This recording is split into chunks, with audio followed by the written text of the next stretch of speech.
আসসালামু আলাইকুম গাইস। দেশের থেকে আমাদের জাহিদ ভাইয়ের আম্মু আমাদের জন্য তাজা গরুর মাংস পাঠাইছে।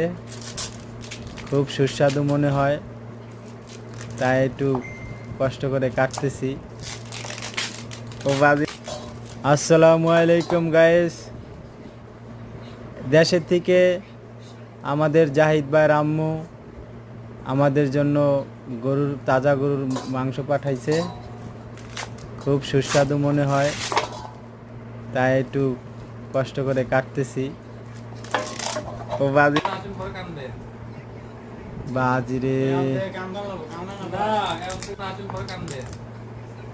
বাজি রে,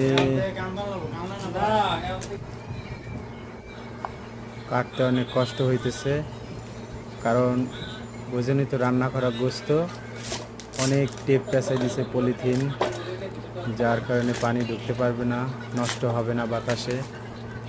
তাই এখানে আসার পরে আমরা ডিপ ফ্রিজে রাখছি, তো বরফের মতো হয়ে গেছে, যার কারণে একটু কষ্ট। তাই কাটার পরে ইনশাল্লাহ আমরা এটা রান্না করব। আর আজকে বাসায় কোনো কিছু তৈরি করব না, এটা দিয়ে আমরা আজকে খাবার খাবো। তো অনেক স্বাদ হবে গরুর গোশত।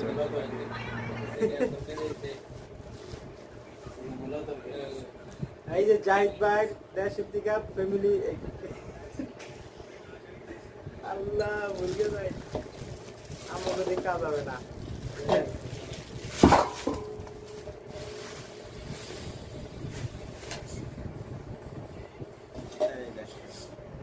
এটা কিসের তরকারি আপনারা বলেন?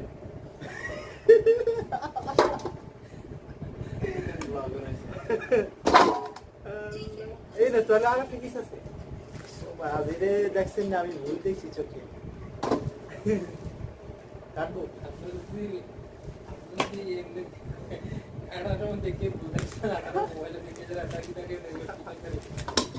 আল্লাহ,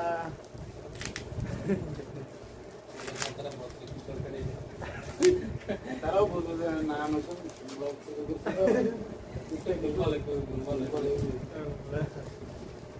সমস্যা না, চালায় যান উপর দেন না, যাই সারে গেছে আছে আপনি এমন হইবেন